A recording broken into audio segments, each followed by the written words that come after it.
तो not set इस बार आपके लिए क्या धमाकेदार न्यू चेंजेस लेकर आया है, इस वीडियो में जानने को मिलेगा आपको पूरा। इस वीडियो में हम नोट सेट 9 के नोटिफिकेशन का फुल ब्रेकडाउन करने वाले हैं। तो वीडियो को स्टार्टिंग से लेकर एंड तक देखिएगा। जरूर से इस वीडियो को देखने के बाद आपको हेल्प मिलने वाली है। अगर लास्ट में वीडियो आपको अच्छा लगे तो चैनल को सब्सक्राइब करके जाइएगा और लाइक करके जाइएगा। चलो शुरू करते हैं। सबसे पहले हम नोट सेट 9 की बात करते हैं, जिसका इंपॉर्टेंट डेट्स है। उन डेट्स के बारे में मैं आपको एक बार बता देता हूं। ये डेट्स आप लोग नोट कर लेना, भूलना नहीं है, ताकि आपका फॉर्म मिस ना हो। इस वीडियो को देखने के तुरंत बाद फॉर्म फिल कर देना। चलो स्टार्ट करते हैं। सबसे पहले नोटिफिकेशन रिलीज हुआ था अपना 22 जुलाई, 22 जुलाई को इसका नोटिफिकेशन जारी होता है। उसके बाद में फॉर्म स्टार्ट डेट जो है वो 22 जुलाई को ही हो गया था। लगभग 23 से इसका ऑनलाइन साइट चालू हो चुका है। तो आप लोग जल्दी से जाइए, फॉर्म अप्लाई करिए। क्या क्या है उसको जान लीजिए। इसमें पहले लास्ट डेट कब है ये जरूर से याद रखना। लास्ट डेट इसका जरूर से याद रखना। लास्ट डेट है इसका 11 अगस्त।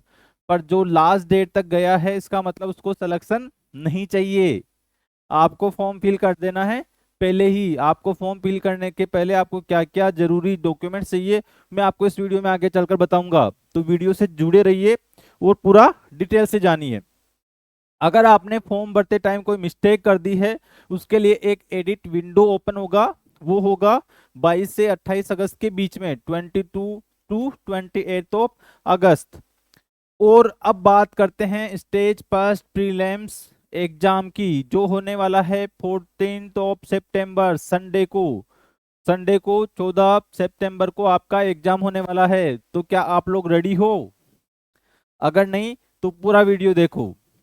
मैं आपको इस एग्जाम की पूरी स्ट्रेटेजी बताने वाला हूं। अगर आप लोगों ने स्टार्ट नहीं किया है अभी तक भी, और अगर आप लोग स्टार्ट कर चुके हो, आप बहुत पहले से प्रिपरेशन कर रहे हो, तो क्या क्या थोड़े से मॉडिफिकेशन करने हैं सिलेक्शन के लिए मैं आपको बताऊंगा। चलो आगे बात करते हैं। स्टेज फर्स्ट क्वालिफाई कर लिया है आपने, इसके बाद स्टेज सेकंड का जो है 27 सितंबर को एग्जाम होगा। सीधी सी बात है, इसमें जो है प्रैक्टिकल बेस्ड क्वेश्चन ज्यादा आते हैं, तो हमें साथ साथ में दोनों का पढ़ते रहना है। कोई ज्यादा डिफरेंस देखने को नहीं मिलता है। ठीक है, इसके ऊपर भी हम बात कर लेंगे आगे। ये इंपॉर्टेंट डेट्स हो गई है। अब एलिजिबिलिटी क्या चाहिए, तो सुनो। जीएनएम के अलावा जो भी कुछ कर रखा है आपने, उसमें आपको कोई एक्सपीरियंस की जरूरत नहीं है। अगर आपने जीएनएम कर रखा है, जनरल नर्सिंग कर रखा है, तो आपको 2 साल का एक्सपीरियंस चाहिए विद 50 बेडेड हॉस्पिटल। और वो एक्सपीरियंस कब से कब तक का होना चाहिए? जो आपका रिजल्ट आया था, आपका जो रजिस्ट्रेशन सर्टिफिकेट बना था, वहां से लेकर जो फॉर्म की लास्ट डेट है वहां तक का आपका पूरा कंप्लीट 2 साल का एक्सपीरियंस होना चाहिए, वरना आप फाइनल के बाद डिस्क्वालीफाई कर दिए जाओगे। इस चीज का जरूर से ध्यान रखना। उसके अलावा आपने बीएससी नर्सिंग कर रखी है, पोस्ट बीएससी कर रखी है और बीएससी ऑनर्स कर रखी है, तो उसके लिए आपको एक्सपीरियंस की जरूरत नहीं है। ये चीजें आप ध्यान रखिएगा। अब बात कर लेते हैं एज लिमिट की। तो इसमें एज लिमिट जो दिया गया है वो दिया गया है 18 ईयर से 30 ईयर्स तक। अगर आप अनरिजर्व में आते हैं तो 18 ईयर से 30 ईयर लास्ट आपका एज लिमिट रहने वाला है। इसका भी आप ध्यान रखिएगा। दूसरी चीज, अब रिलैक्सेशन की बात करते हैं, तो ओबीसी वालों को 33 ईयर्स काउंट होगा, 3 ईयर्स के रिलैक्सेशन के साथ।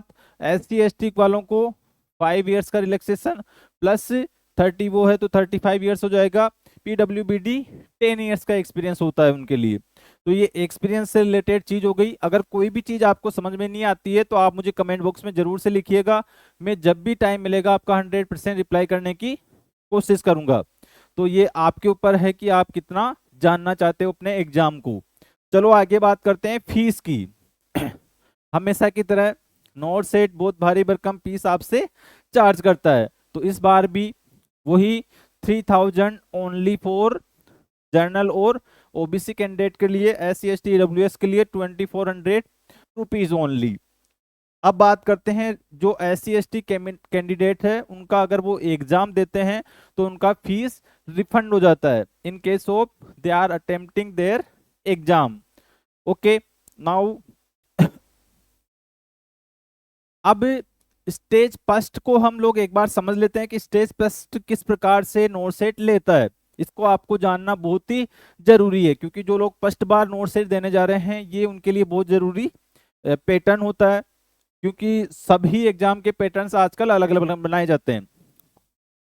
तो चलो, 100 MCQ आने वाले हैं 90 मिनट के लिए, और इसमें 5 सेक्शन बन के आएंगे, 5 सेक्शन बनकर आएंगे, और 20 क्वेश्चन आएंगे। ईच सेक्शन में 18-18 मिनट का एक सेक्शन होगा।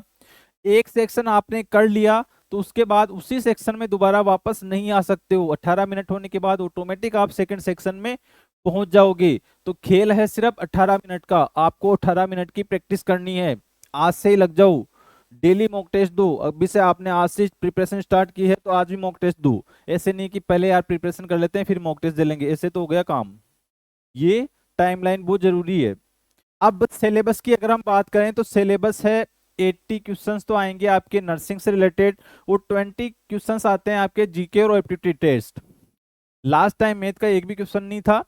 नोट सेट 8 की अगर मैं बात करूं तो उसमें, अगर मैं दूसरे सब्जेक्ट की बात करता हूं तो रीजनिंग देखने को मिलती है, इंग्लिश भी आजकल जोड़ दिया गया है, और जीके, ये सारी चीजें वहां पे एडिशनल है। तो आप मैथ को भी पढ़ के जाएं, हो सकता है वहां से कुछ हटाकर ये मैथ को वापस से डाल दें। तो इम्पोर्टेंटली ये सारी चीजें आपको पढ़नी है। 80% आपका नर्सिंग आता है, 20 क्वेश्चन जो है आपके मैथ, रीजनिंग, जीके, इंग्लिश के देखने को मिलने वाले हैं आपको वहां पे। ठीक है।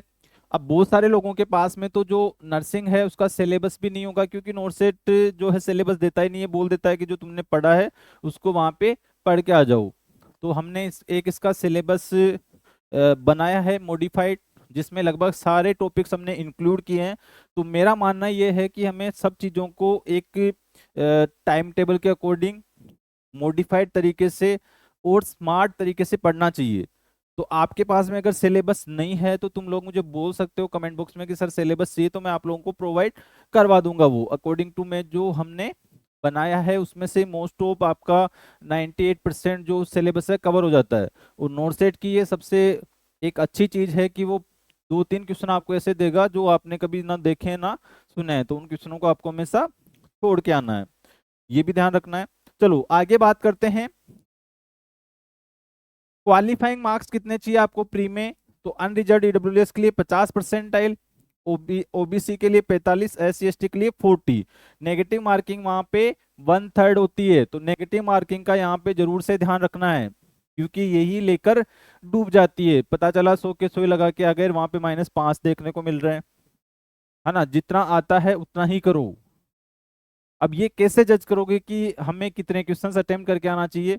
तो अगर आपको भी ये चीज सीखना है तो आप मुझे कमेंट बॉक्स में जरूर से लिखिए, मैं इसके लिए आपके लिए एक डेडिकेटेड वीडियो जरूर से लेके आऊंगा। ठीक है। तो ये चीज भी जानना बहुत जरूरी है। बहुत स्टूडेंट्स के मेरे पास में ये क्वेश्चंस आते हैं कि हमें कितने क्वेश्चंस करने चाहिए, तो वो भी आपको जानना जरूरी है। चलो ये प्री हो गया है अपना क्वालिफाई। अब स्टेज सेकंड मेंस में आ जाते हैं। मेंस का क्या क्राइटेरिया रहने वाला है? 160 MCQ जाएंगे 180 मिनट के लिए, यानी 3 आवर्स का पेपर होता है ये। 4 सेक्शंस होते हैं इसमें भी, और 40 MCQ होते हैं इस सेक्शन में, यानी 45 मिनट का पर्टिकुलर एक सेक्शन हो गया। थोड़े से लेंथी क्वेश्चंस यहाँ पे हमें देखने को मिलते हैं, इस चीज का भी आप लोग ध्यान रखिएगा। चलो आगे, फुली नर्सिंग सब्जेक्ट।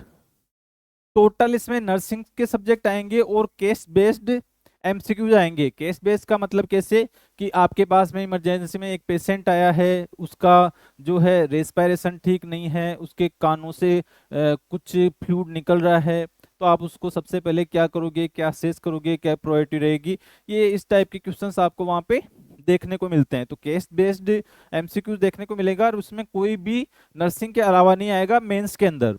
ठीक है। चलो, कट ऑफ अनरिजर्व की 50%, ओबीसी की 45%, SC ST की 40%।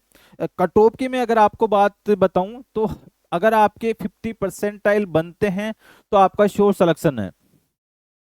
परसेंटाइल निकालने का फॉर्मूला जरूर अलग अलग होता है, पर अगर 100 में से आप 60 नंबर लेके आ जाते हो, 60 नंबर, तो आपका श्योर सिलेक्शन हो जाता है नोट सेट के अंदर। ये लिख लो कहीं पे। ठीक है। इस चीज का आप लोग ध्यान रखिएगा। नेगेटिव मार्किंग मेंस में भी 1/3 होती है। हाँ, जो आपका मेंस होता है उसमें प्रीलिम्स के नंबर नहीं जुड़ते हैं, यानी जो आप प्रीलिम्स होता है ओनली वो क्वालिफाइंग बेस्ड होता है, जो मेंस होता है उसी के नंबर आपको देखने को मिलेंगे वहां पे। चलो आगे हम बात करते हैं। जो टोटल वैकेंसीज थी लगभग 3500 है, लगभग 3500 पोस्ट है यहाँ पे। अब जोरदार बात सुनो इसके अंदर, ईएसआईसी वालों ने पिछली बार लेटर लिखा था एम्स बोर्ड को कि हम भी 80-20 रेशो लाना चाहते हैं, वो भी जेंडर बेस्ड।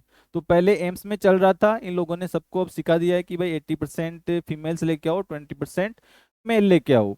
और अब तो शायद जो नर्सिंग करवा रहे हैं उनके ऊपर भी 80-20 एडमिशन देने का यहाँ पे विचार कर रहे हैं, एक दो इंस्टीट्यूट में ये लागू भी हो चुका है।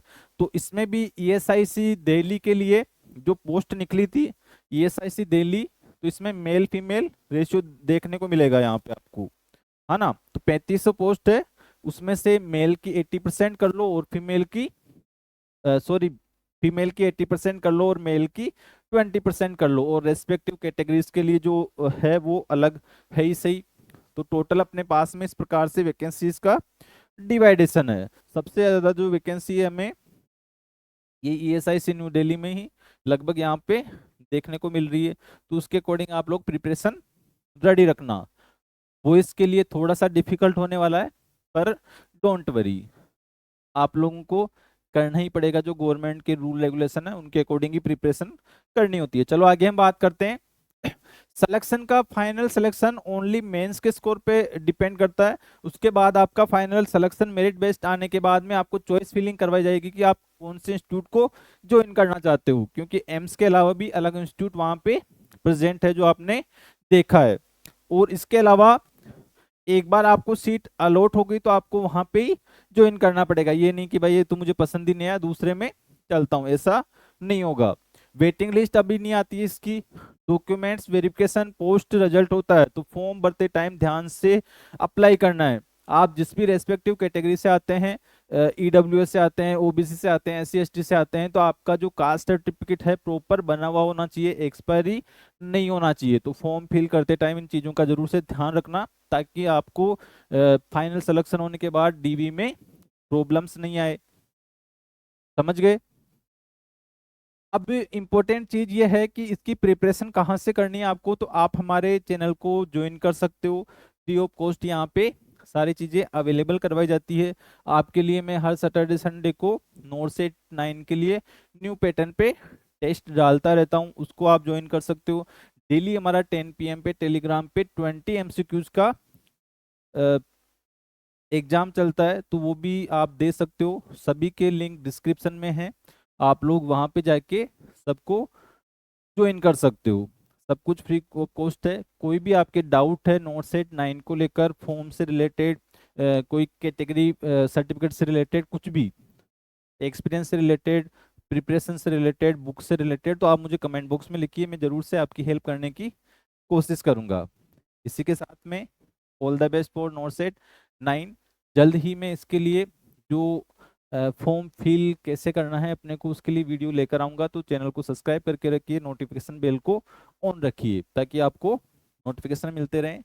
इसी के साथ जय हिंद, जय भारत।